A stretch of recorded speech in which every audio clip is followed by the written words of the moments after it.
Nessa noite eu quero terminar o capítulo 2 do Evangelho de Marcos, lendo a passagem a partir do versículo 18. Marcos 2, 18. Até o final diz assim: Certa vez, quando os discípulos de João e os fariseus estavam jejuando, algumas pessoas vieram a Jesus e perguntaram: por que seus discípulos não têm o hábito de jejuar como os discípulos de João e os discípulos dos fariseus? Jesus respondeu: por acaso os convidados de um casamento jejuam enquanto festejam com o noivo? Não podem jejuar enquanto o noivo está com eles. Um dia, porém, o noivo lhes será tirado e então jejuarão. Além disso, ninguém remendaria uma roupa velha usando pano novo. O pano novo encolheria a roupa velha e a rasgaria, deixando um buraco ainda maior. E ninguém colocaria vinho novo em odres velhos, pois o vinho arrebentaria, e tanto o vinho como os recipientes se estragariam. Vinho novo precisa de recipientes novos. Então, num sábado, enquanto Jesus caminhava pelos campos de cereal, seus discípulos começaram a colher espigas, e novamente os fariseus lhe perguntaram: por que seus discípulos desobedecem à lei, colhendo cereal no sábado? Jesus respondeu: vocês não leram nas Escrituras o que fez Davi, quando ele e seus companheiros tiveram fome? Ele entrou na casa de Deus, nos dias em que Abiatar era sumo sacerdote, comeu os pães sagrados que só os sacerdotes tinham permissão de comer, e os deu também a seus companheiros. Então Jesus disse: o sábado foi feito por causa do homem, e não o homem por causa do sábado. Portanto, o Filho do Homem é Senhor até mesmo do sábado. Palavra de Deus. A mensagem de hoje, eu dei o título de Novo Tempo, Novas Perspectivas. Tem um desenho que eu gosto muito de assistir, todo mundo aqui provavelmente conhece, não sei se assistiu, mas se chama Os Simpsons. Lá nós temos uma família meio desestruturada, um pai banana, uma mulher mais autoritária, uma menina super inteligente que é a Lisa, um menino totalmente terrível que é o Bart, e uma criança que nunca cresce, que é a Meg. E teve um episódio que a Lisa estava fazendo um experimento para a sua feira de ciência na escola, e o título do seu experimento era: quem é mais burro, o Bart ou um rato? Então ela pegou, colocou uma vasilha no chão e colocou um queijo e 2 fios de eletricidade grudados no queijo. E depois colocou em cima da mesa um hambúrguer ligado no fio de eletricidade também. E ela ficou analisando aquela situação. Veio o rato, mordeu o queijo, tomou um choque e depois ficou receoso e não botou mais a boca no queijo. Veio o Bart, viu o hambúrguer, pegou no hambúrguer, tomou um choque, soltou o hambúrguer, pegou o hambúrguer, tomou um choque, soltou o hambúrguer, pegou o hambúrguer, tomou um choque, enfiou o hambúrguer com um cabo para dentro e foi tomando choque até o fim. E ela termina essa pequena introdução dizendo: de fato, um rato é mais inteligente que o Bart. Albert Einstein falou que o cúmulo da burrice é fazer as coisas sempre iguais e esperar por resultados diferentes. Nada mais burro do que isso. Fazer as coisas da mesma maneira numa esperança vã de que alguma vez, alguma hora, vai mudar. É o famoso cristão Gabriela. Eu cresci assim, eu nasci assim, vou morrer assim. Gabriela. Não muda. Mantém a mesma postura, a mesma ideia, a mesma mentalidade. É semelhante a uma pessoa que pega uma receita de torta e na receita está colocando ali que é 3 colheres de sal, e a pessoa vai lá e pega aquela colher de arroz, enche 3 colheronas de arroz, de sal, bota na receita, a torta fica salgada. E na segunda oportunidade ela faz a mesma coisa. Não para se perguntar que tipo de colher que é, será que estou exagerando no sal, será que essa receita está diferente? Ninguém em sã consciência tora 3 colheronas de arroz de sal numa torta e repete fazer a mesma coisa no outro dia. Mas quando se trata da nossa vida, irmão, quando se trata da tua vida, a gente continua fazendo as coisas da mesma maneira. A gente responde às situações da mesma maneira que eu aprendi do meu pai e que ele aprendeu do vô dele, e em vez de assumir a responsabilidade e mudar, a gente chama isso de maldição hereditária. Culpa Deus, culpa a falta de ação de Deus para a miséria que acontece na minha vida. Provérbios capítulo 19, versículo 3 diz assim: o insensato arruína a própria vida e depois se ira contra o Senhor. O insensato desgraça a própria vida, age sem sabedoria, e o princípio da sabedoria é o temor do Senhor. Age sem humildade, e depois de desgraçar a própria vida, culpa Deus. Onde está Deus? Onde está o Senhor que me colocou nessa situação? O Senhor está aqui nessa noite falando para o teu coração que Ele tem um novo tempo para você, mas você precisa de novas perspectivas. O texto começa dizendo que Jesus usa a analogia do vinho novo e do odre velho. Naquele tempo eles colocavam ali o vinho novo, é aquele vinho que acabou de ser pisado, ainda precisava ser, não tinha completado a sua fermentação. E você colocava um vinho novo num odre novo, e conforme o vinho vai fermentando, ele vai dilatando aquele odre. Só que todo odre tem uma quantidade X de dilatação que ele consegue dilatar. E depois que ele dilatou, ele endurece. Você não pode colocar de novo o vinho novo para preencher esse espaço todo, porque o vinho novo vai continuar fermentando, mas o odre velho não fermenta mais, ele rasga, ele arrebenta, ele rompe. E o que Jesus está falando é que se a gente quer receber o vinho novo da parte de Deus, nós precisamos de novos recipientes. Aqui no capítulo 2 é um capítulo inteiro de confrontação, de embate, do Rei dos Reis com os juízes da antiga ordem. O Rei Jesus tentando e vindo implementar o seu reino de justiça, de paz e de alegria, tendo embate em cada pedacinho desse capítulo com os juízes da antiga, falida e hipócrita ordem da religião. Por um lado, Jesus tentando impor a lei do amor, a lei de Deus. Do outro lado, os homens tentando impor as suas próprias regras. Jesus cura um deficiente e eles ficam incomodados porque ele perdoa esse cara. Jesus vai lá e cura no sábado e eles ficam incomodados porque curou no sábado. Jesus chama um publicano e almoça com eles, mostrando amor e misericórdia àqueles que são rejeitados pela sociedade. Os fariseus estão bravos porque ele senta com pecadores e publicanos. Jesus está festejando um novo tempo, um novo reino, e os fariseus estão bravos porque eles estão jejuando. Jesus está matando a fome dos seus discípulos, e os fariseus estão bravos porque está quebrando uma regra.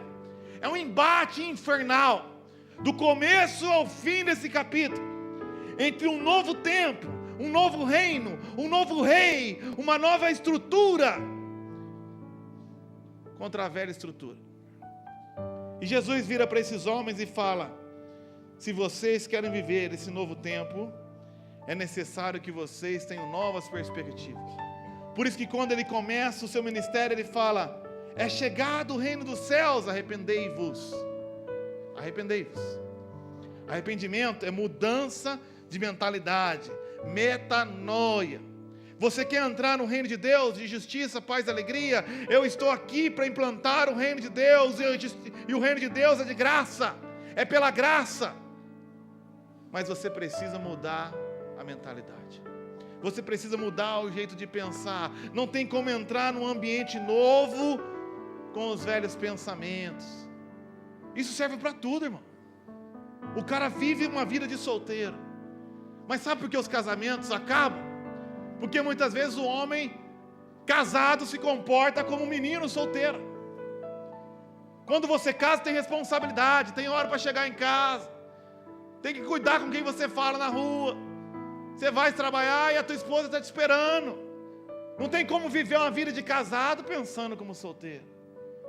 O cara tinha uma vida de casado sem filho, agora tem filho. Agora tua mulher está lá em casa, tem um bebê para cuidar, tem fralda para tocar. Não dá para você ficar até tarde da noite na rua bebendo, deixando a tua mulher cuidando da criança sozinho. Mudou, o ambiente mudou, a mente tem que mudar. O cara quer viver como ser patrão e pensar como um funcionário. Ir na empresa e só pensar em tirar lucro, tirar o dinheiro, não pode ser assim. O cara quer ser patrão, tem que viver como patrão, tem que pensar no negócio, tem que investir, tem que ser o primeiro a chegar, o último a sair. Não é porque o negócio é teu que você relaxa. Você tem que viver mais, e trabalhar mais, e se empenhar mais. Se tiver alguém na tua empresa que quer trabalhar mais que você, dá a empresa para ele. Quando a gente muda de ambiente, nós temos que mudar de perspectiva. Se você quer novos objetivos, você tem que ter uma nova disposição. Quer emagrecer, né? Eu estou nessa luta miserável aí. Muda a dieta, muda a rotina. Você chega lá em casa, tem aquela alegria, e a Renata então, vai lá no mercado e compra 10 barras daquele Niembar, sei lá o nome daquele negócio. Da Garoto. Tá vendo? Eu não posso nem ver aquele negócio, mano. Não tem como encher a cara de chocolate e esperar que fique magrinho, irmão. E Jesus começa a ensinar para eles que se você quer viver um novo tempo, você tem que ter uma nova disposição.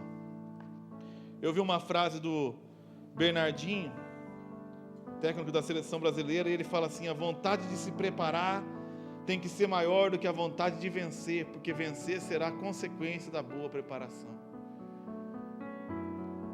E eu acrescento, a vontade de mudar tem que ser maior do que a vontade de dar certo. Você tem desejo de mudar?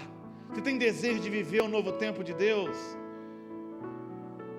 Você tem que desejar mais mudar e ter uma nova vida do que só ter o resultado da nova vida.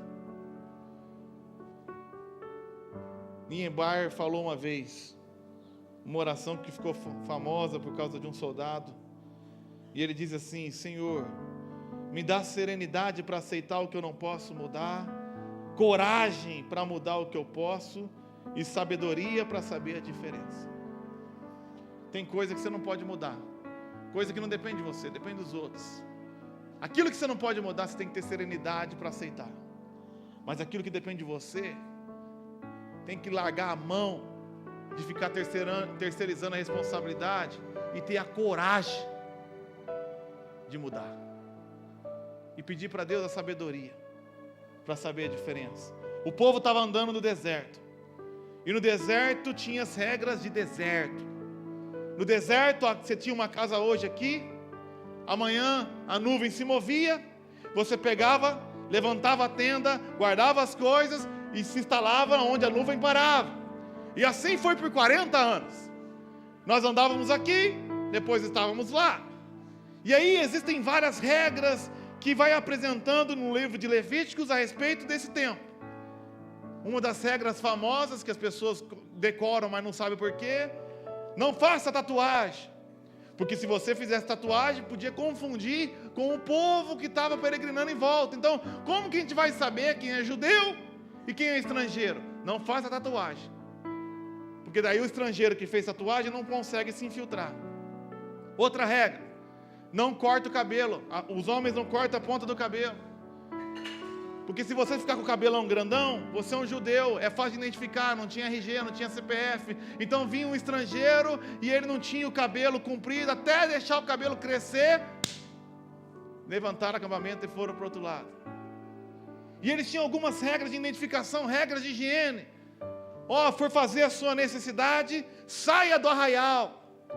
Então o cara ia fazer ali o número 1, o número 2, ele tinha que pegar e sair andando até o final da cidade, para fazer a sua necessidade. Era uma população de 3 milhões de pessoas. Imagina. Mas agora, eles estão entrando na terra prometida, eles estão diante da terra prometida.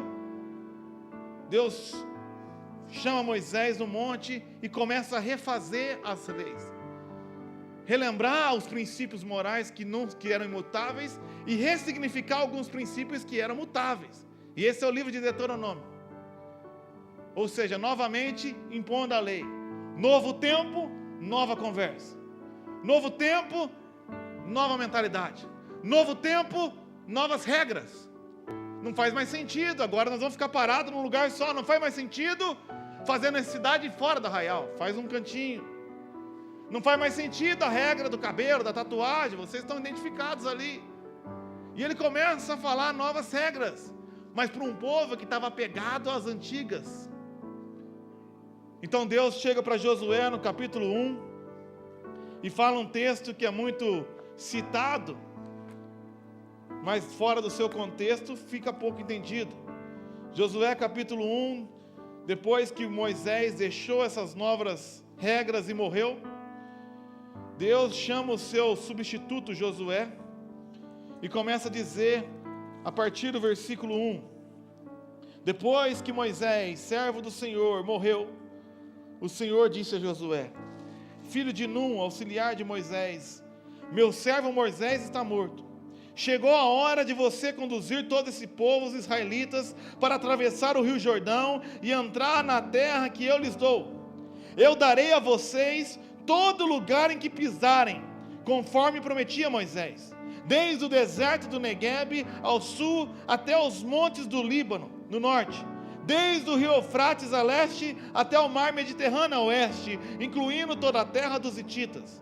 Enquanto você viver, ninguém será capaz de lhe resistir, pois eu estarei com você, assim como estive com Moisés. Não o deixarei, nem o abandonarei.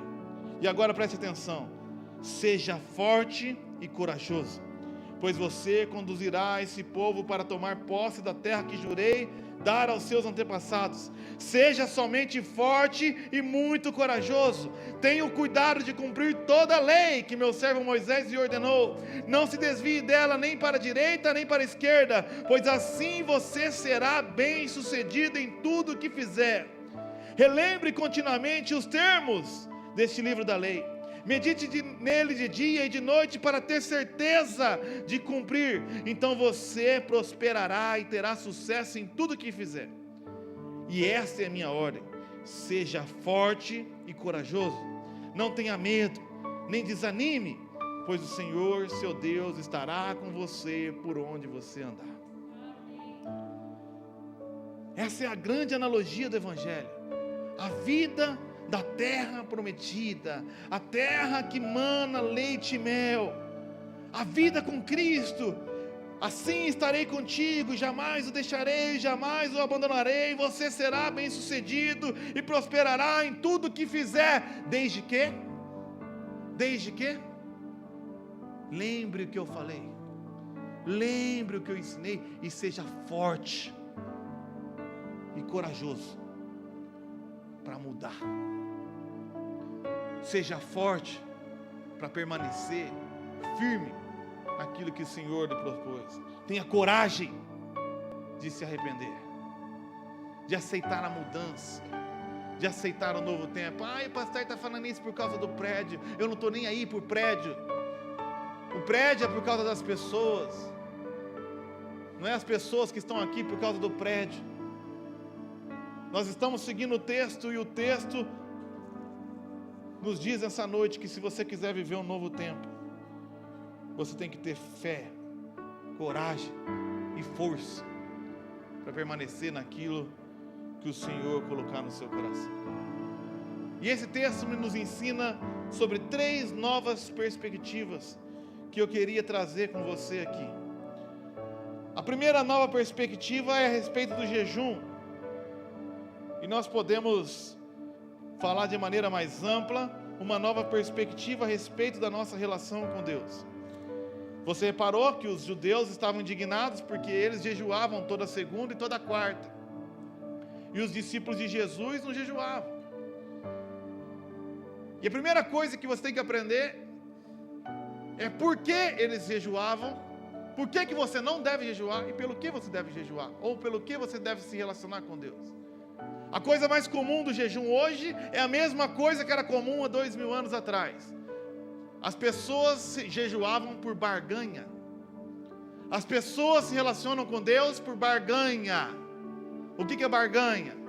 Eu quero um milagre, então não vou comer. É uma espécie de greve de fome. Eu tenho que fazer uma viagem, eu preciso que Deus me guarde, 3 dias sem comer. Eu preciso que receber uma cura, eu tive um diagnóstico ruim, 5 dias sem comer. Não vou comer. Não saio daqui.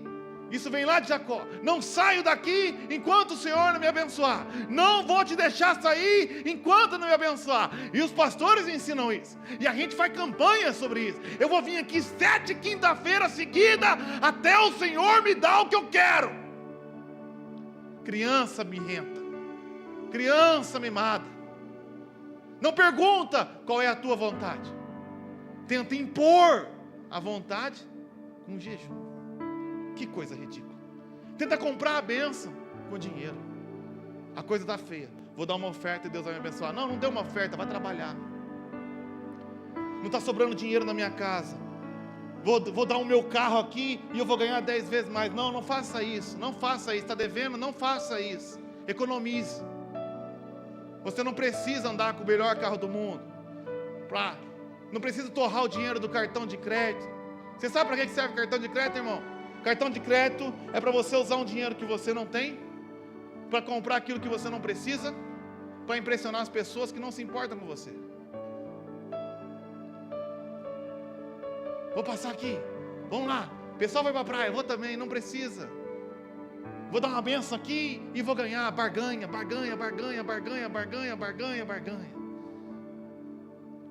Estou precisando de um milagre. A coisa deu ruim na minha casa, vou buscar Deus. Vou buscar Deus e Ele vai me responder. Vem uma vez, vem 2, vem 3, Deus não fala o que você quer, você cai fora. Você nunca vai viver um novo tempo assim. Você nunca vai viver o novo de Deus barganhando com Ele. É necessário que aquele que busca Deus creia que Ele existe. É um abençoador daqueles que o buscam, mas Ele é o nosso Pai. Ele é o Rei dos Reis, Ele é o Senhor dos Senhores, Ele é o Príncipe dos Reis da terra. A gente tem que chegar diante dEle com humildade. A maneira certa de chegar diante de Deus e a maneira certa de jejuar é humilhação. Jejum é uma humilhação. Alguém me perguntou esses dias: pastor, como eu devo jejuar? Você jejua e você fica sem comer, irmão. Fica sem comer 1 dia, fica sem comer 3 dias, e você com 1 dia sem comer vai sentir que você não serve para nada. Você vai ficar 24 horas sem comer e vai dar uma fraqueza em você. A tua cabeça vai começar a doer. Teus pensamentos vão ficar embaralhados. E você vai pensar consigo mesmo: 24 horas sem comer e eu já não presto para nada. Eu não sirvo para nada, eu sou mortal, eu sou fraco, eu sou necessitado. E você vai se lembrar que você é dependente de Deus. Que o teu cérebro mal funciona com 24 horas sem carboidrato. Você acha que esse cérebro miserável sabe tomar as melhores decisões da tua vida? O teu corpo se apodrece quando fica 72 horas sem glicose, fica deprimido. Você acha que esse corpinho sabe tomar as melhores decisões? Então quando você jejua, você tem consciência da sua miséria, então você chega diante de Deus e fala: eu não sirvo para nada sem o Senhor, eu não consigo fazer nada sem o Senhor. O Senhor tem um plano na minha vida, mas eu não consigo fazer, eu não posso fazer, eu nem sei o que fazer. Então seja feita a tua vontade. É assim que um cristão chega diante de Deus. Ele chega com os joelhos no chão, a boca na terra. Ele não chega impondo o dedo para Deus. Se quer apontar um dedo, aponta para você mesmo. E fala: ser propício a mim, miserável pecador. porque eu tomei as decisões que eu tomei, por isso estou no buraco que eu estou. Mas se o Senhor se compadecer de mim, estender as suas mãos, eu serei curado. Se o Senhor me tocar, eu serei transformado. Se o Senhor me abençoar, minha família vai ser abençoada. Eu cheguei onde cheguei por culpa minha, mas nessa noite eu me arrependo, no pó e na cinza, porque antes eu conhecia o Senhor de ouvir falar, mas agora os meus olhos te veem, e eu quero ser transformado. Eu não vim atrás das bênçãos, porque a maior bênção de todas é ser teu filho, e me parecer com Jesus Cristo de Nazaré.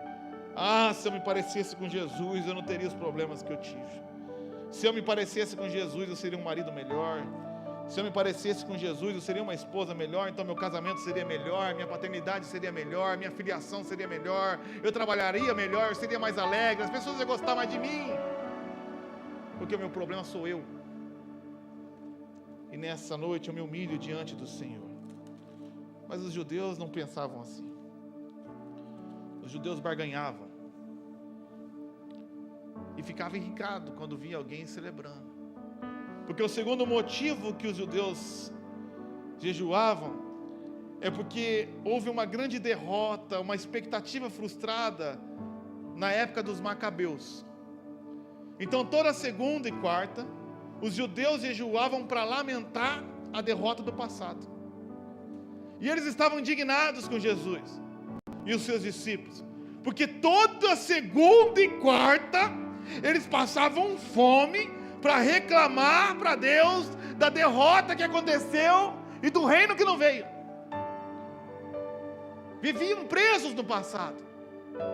Então a segunda coisa que nós aprendemos aqui é uma nova perspectiva a respeito do passado e sobre o futuro. Porque Jesus usa a analogia de um casamento. Ele fala assim: por que eles vão jejuar?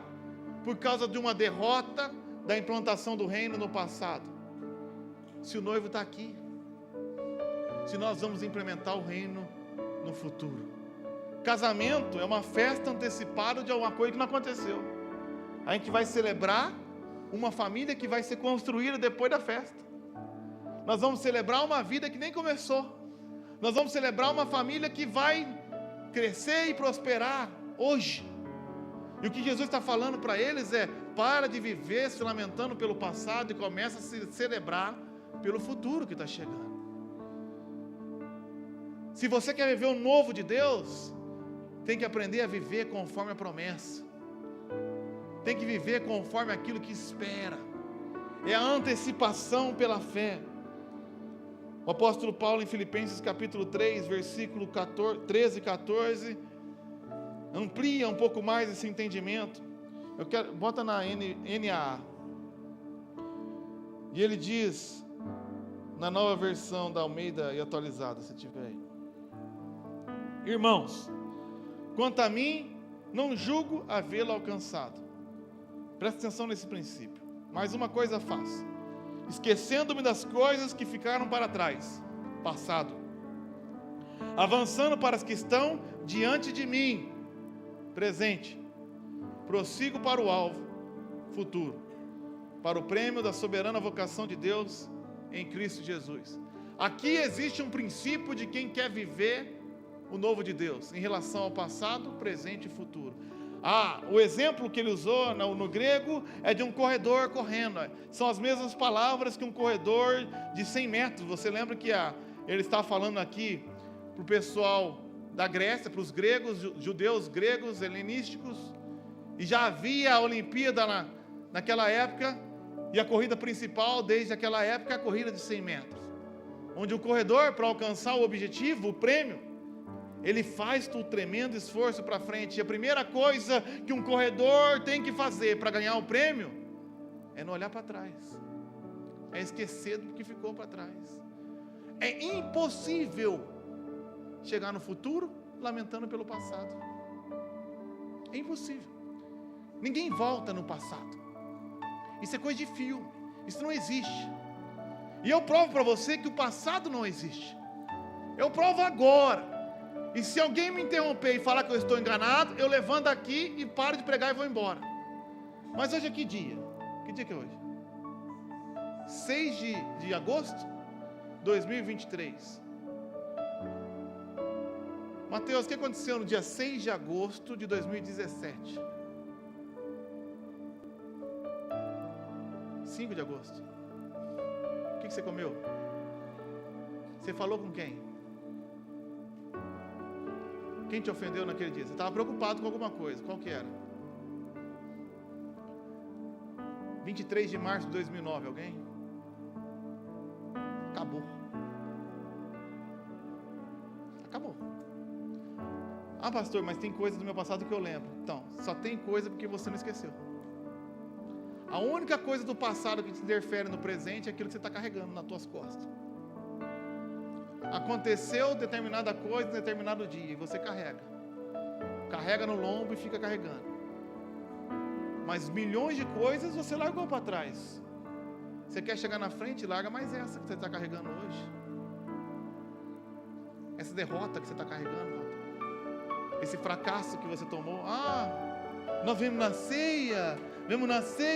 Ah, eu não vou tomar a ceia porque é um carregamento do passado. Eu falhei. Oh, bem-vindo ao mundo, irmão. Eu não estou aqui para celebrar quem acertou. Nós estamos para celebrar o único que é vitorioso. O teu passado você larga para trás. Ah, então você está falando que é só isso? Não, o texto não acaba aí. O passado larga para trás. E o presente? Avançando para os que estão diante de mim. E o texto no grego é fazendo um tremendo esforço. O passado eu largo para trás, Mateus. Mas o presente é aquele estufar do peito, que o corredor de 100 metros estufa o peito e corre. E faz um tremendo esforço com o que tem na minha frente hoje. Ficou para trás.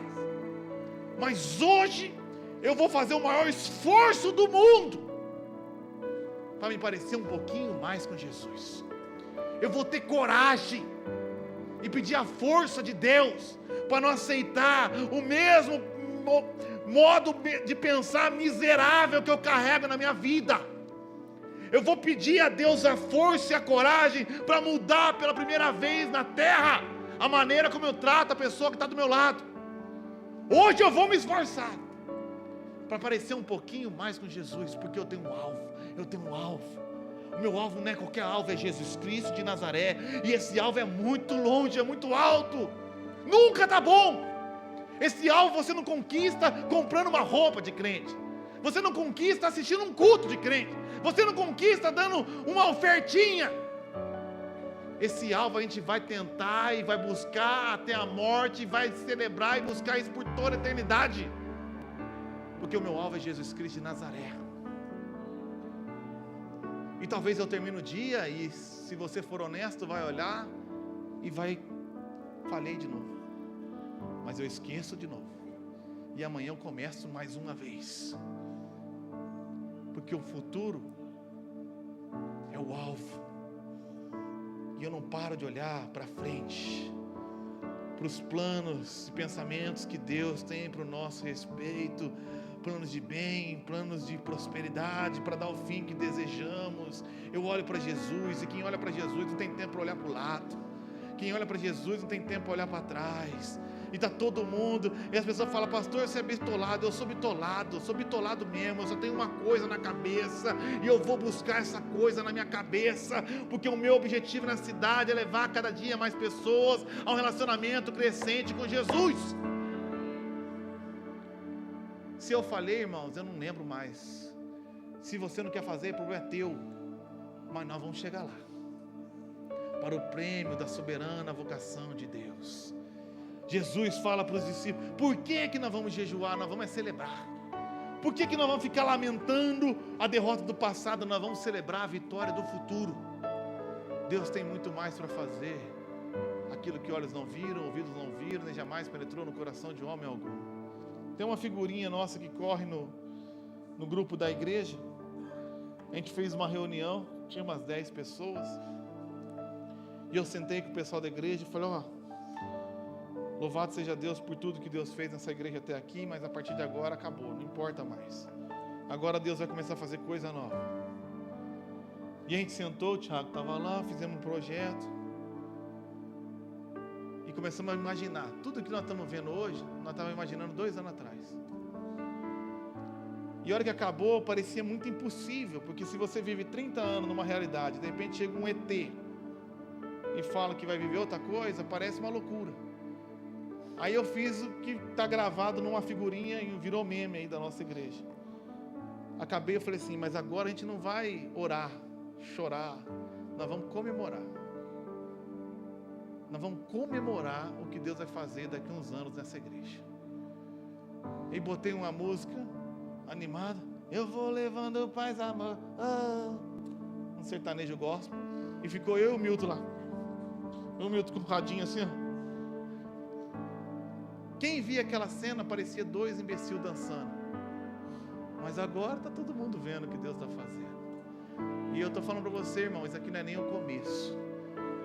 Não é nem o começo do que Deus vai fazer através da minha vida, da tua vida, porque nós não estamos presos no que nós falhamos no passado, nas expectativas que se frustraram. Ai, porque veio o pastor aqui, problema dele. Ai, porque lá atrás eu vejo da igreja, problema do teu, da pastor, da história da igreja, da tua vida. Agora Deus tem um novo começo para a tua vida, um novo tempo, uma nova perspectiva, um novo jeito de ver, um novo jeito de pensar, um novo jeito de ouvir, um novo jeito de falar, porque nós estamos entrando num novo ambiente, no ambiente do reino de Deus. E depois ele entra num novo embate. Os discípulos com fome, vê a espiga na borda do caminho. Não era roubo, porque a lei permitia que os pobres comessem os milhos na beira do caminho. Os discípulos eram pobres. Andando com fome, pega para comer. E na hora que eles descascam, um maldito fariseu fala, isso é trabalho. Descascou. E começa a discussão. Os teus discípulos não estão cumprindo a regra que a gente criou. E Deus fala para eles assim, os homens não existem por causa das regras do sábado. É o sábado que existe por causa dos homens. Nós temos que ter uma nova perspectiva sobre o que é importante. E eu quero falar uma coisa para você, pessoas são mais importantes que coisas. Presta atenção. Pessoas são mais importantes do que as coisas. Você nunca vai ver um novo tempo de Deus se o teu carro vale mais que a tua mulher. Se o dinheiro é mais importante que o teu filho. Então você passa 3 meses longe do teu filho, mas trouxe dinheiro. Quando você ficar velho, só tem uma pessoa que vai lembrar que você trabalhou até tarde, o teu filho, porque não lembra de você. Você quer viver o novo tempo de Deus? Então começa a valorizar as pessoas que estão em volta de você. É como se Jesus falasse assim, meu filho, eu não estou nem aí para essa regra imbecil que vocês criaram. Porque é mais importante que meus discípulos comam do que a tua regra. Essa é a regra que a gente anda na igreja. De que adianta a gente fazer uma reforma e terminar a reforma e quebrar o pau com todo mundo na igreja? Temos um prédio bonito, mas não tem ninguém mais. As pessoas não valem mais. Os caras vão lá, bota a treliça, você olha assim, o cara bota o negócio. Eu queria verde, eu queria cinza. A gente comprou um cinza que o cara indicou, virou um cinza branco. Aí a Aline falou, vamos botar uma parede mais. Aí o cinza do meio virou cinza verde. Então nós temos um cinza verde, um cinza branco, só não tem um cinza naquela parede. Eu falei, meu Deus. Mas você olha assim, achei que isso aqui é mais branco que eu pensava, isso aqui é mais verde que eu pensava. Mas tá bom, tá bonito. Porque o mais importante é que o Fernando passou o negócio, o outro fez um recorte, o outro deu a ideia, nós estamos juntos, dando risada. Ontem era 3 horas da manhã, 2 e pouco, né? Ontem fomos cedo, o Henrique saiu cedo, estava cansado. Eu pago até tarde e os caras saem cedo. Pessoas são mais importantes que as coisas. Deu 11 e pouco, acabou a cola nossa de colar a coisa que vai abafar o som da bateria. Vocês fiquem em paz, irmão. Vocês que não gostam de barulho, lá vai ter uma casinha assim, ó, em cima, embaixo. E aí o Henrique estava com o Danilo, acabou a cola. O meu emprego naquela igreja, nessa obra, é ficar resolvendo os BO assim, ó. Pô, cola para colar, pano na madeira, conheço um cara, Rafael. Mas 1 minuto antes ele me mandou uma foto comendo uma picanha, lá na casa do Juarez, lá embaixo. Poxa, era importante nós ter a nossa colinha, mas a alegria dele comer picanha era maior, né? Como que pede para o cara trazer uma cola? Rafael, é o seguinte, preciso da cola aqui, por favor, tem como você trazer para mim? E aí, Rafael? Tá comendo a picanha aí? Caramba, você tem uma cola aí que serve? Para quando, pastor? Não, para quando você quiser. Se por acaso você trouxer hoje, não está aí, mas se não trouxer, Deus me livre tirar você dessa picanha 2 vezes seguida. Não, estou de boa. E traz. Voluntariamente a gente chega às 6 e vai embora 1, vai embora 2, vai embora às 3 horas da manhã. Na quinta nós fomos embora. Alguns abandonaram a gente às 3, fracos. Nós saímos 4h30, eu e o Antônio, 4h30 da manhã. Na sexta, porque quando é voluntário é mais gostoso. É feito com amor, é feito com alegria. Então a gente acabou o serviço às 3, mas estava legal demais ficar conversando. Eu e o Antônio não queria ir embora, porque as pessoas são mais importantes que as coisas. E quando você vive assim, você vive um novo tempo de Deus. Porque como é que eu vou viver fazendo as coisas sempre igual? Eu crio uma maldita regra e por causa dessa regra você morre de fome. Eu tenho o meu princípio, por causa do meu princípio eu trato você feito um lixo. Não dá. Nós vamos viver um novo tempo nessa igreja, irmãos, porque Deus vai mudar a nossa cabeça. A gente não vai mudar de prédio, a gente vai mudar de mentalidade. A gente vai mudar a nossa relação, porque Deus tem uma cidade inteira para salvar. Porque eu fiquei em pé e 00:30 acabou a água e eu fui buscar naquele inferninho ali do trevo a água. Eu entrei lá. Talvez você está tanto tempo aqui na igreja que você não faz ideia do que eu encontrei lá 00:30 e pouco, a 3 quarteirão da tua casa. Eu entrei, parecia um ET naquele lugar. Acho que todo mundo sabia que eu era pastor. E depois chega a polícia para fazer a batida. E todo mundo achando que ia ser esculachado. Graças a Deus o policial era amigo meu. Bati uma ideia e falou: Mateus, acabou com a nossa alegria, não é? Nós ia fazer um negócio aí, você ia ter que ir no meio. Falei, hoje não, hoje é o dia da graça. Você veio buscar o quê? Droga aí, pastor? Eu não, vim buscar água mesmo. Mas eu não posso ficar feliz com esse ambiente aqui, sabendo que tem um monte de gente daquele jeito ali, 00:30 e pouco. A gente arrumando o prédio, eu e o Antônio, e depois começa a ouvir o grito de uma casa, de uma mulher sendo espancada. E começa a correria na rua, e eu e o Antônio fica sem saber por quê. Porque enquanto os cristãos estão dormindo, tem que dormir porque estão numa casa boa, tinha uma mulher sendo espancada pelo marido. E eu fiquei assistindo aquela cena com o Antônio. Eu falei, é por isso que nós precisamos de um prédio maior. Porque tem mais 14 mil pessoas que não conhecem Jesus nessa cidade. Eu não estou nem aí, irmãos, pelo dinheiro que vai gastar, pelo trabalho que vai dar. Meu objetivo bitolado é terminar aquele prédio logo, para mais pessoas virem ter um relacionamento crescente com Jesus. E nesse prédio novo a gente tem que ter uma mentalidade nova. A gente tem que parar de olhar para o passado. Eu não aguento ouvir história de igreja, de pastor. Eu não quero saber de nada. Eu quero saber do que Jesus vai fazer. E Deus está trazendo gente que, mas ele lá, eu não quero saber, eu quero saber do que Jesus vai fazer através da tua vida. Mas isso começa aqui, ó.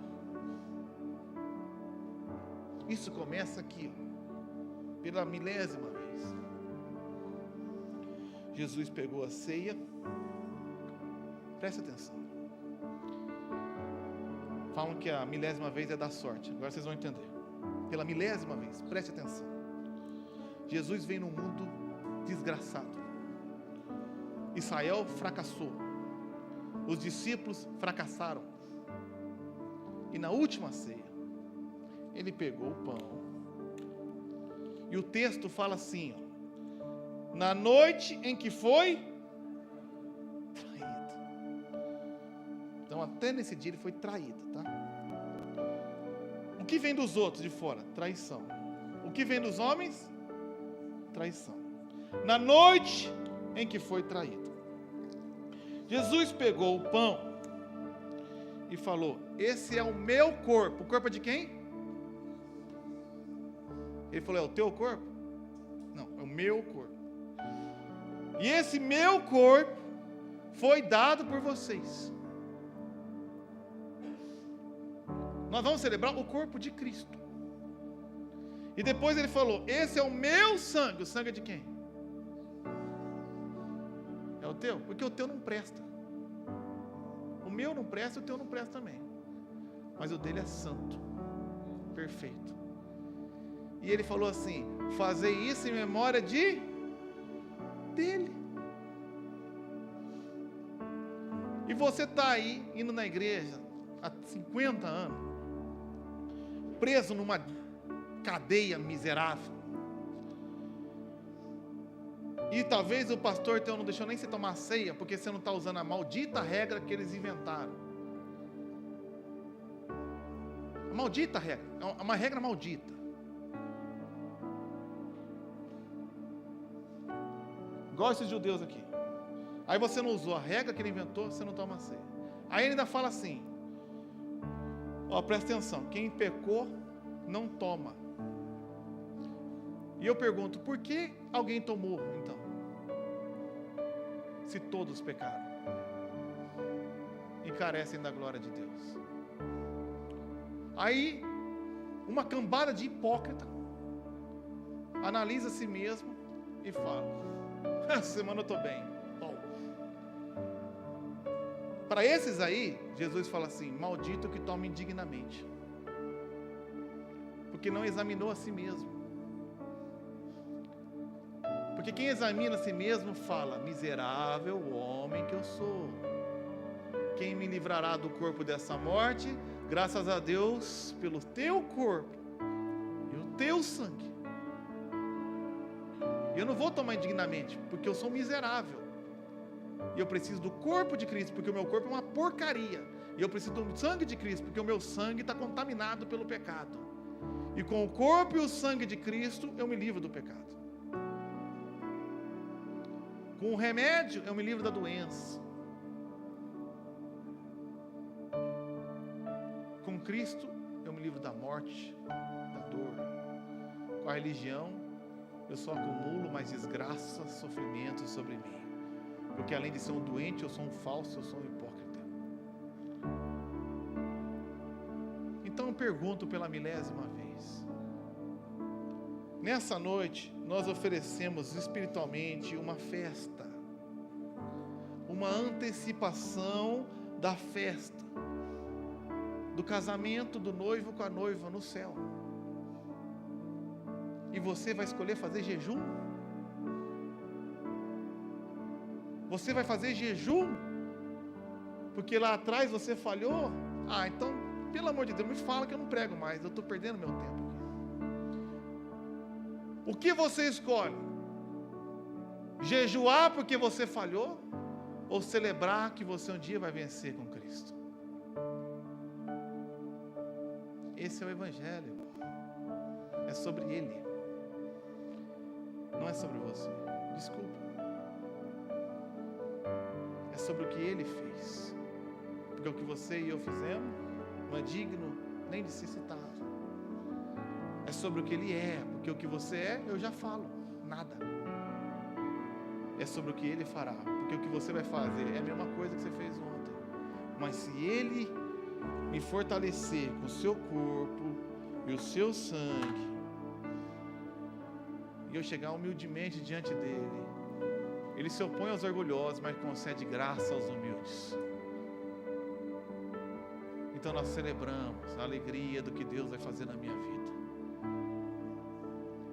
Porque hoje eu posso estar preso no pecado, mas amanhã eu não vou estar não. Hoje eu posso parecer um otário, mas amanhã eu vou me parecer com Jesus Cristo. Hoje eu me pareço com meu pai, com a minha mãe, mas amanhã eu vou parecer com Deus, porque eu sou um filho de Deus. E Ele chama aqueles que não são como se já fossem. Ele vira para você e fala: você é sal da terra, você é luz do mundo. E por quê? Porque Ele pode, porque Ele traz à existência o que não existe pelo poder da palavra dEle. É assim que você passa a se tornar um filho de Deus, quando Ele fala, não quando você fala. A gente faz uma piada e faz uma brincadeira, olha a boca, está parado, vira essa boca para lá. Ensinaram você que você profetiza e acontece. Não, você não é Deus, você não é Criador. Você pode falar o que você quiser, que não acontece nada. Haja R$1 milhão, haja 1 milhão, next, e vai ter 30 centavos. Pode falar 1 milhão de vezes, não vai acontecer nada, porque eu sou uma criatura, e criatura não cria nada. Mas quando Deus abre a boca e fala: você é santo, você é meu filho amado, em quem eu tenho prazer, você passa a se tornar um filho amado de Deus. Então, ao invés de ficar preocupado com o que a vizinha amaldiçoou, fica focado no que Jesus Cristo abençoou. E larga a mão de ficar pensando no que te falaram. Ah, minha mãe falou lá atrás, meu tio falou que eu ia ser. Dane-se, desculpa, não estou nem aí. Não importa o que eles falaram, não importa o que Cristo falou: você é meu filho amado. Esquece o que ficou para trás, foca o que tem para frente. Deus tem um novo tempo para a tua vida. Você vai ter coragem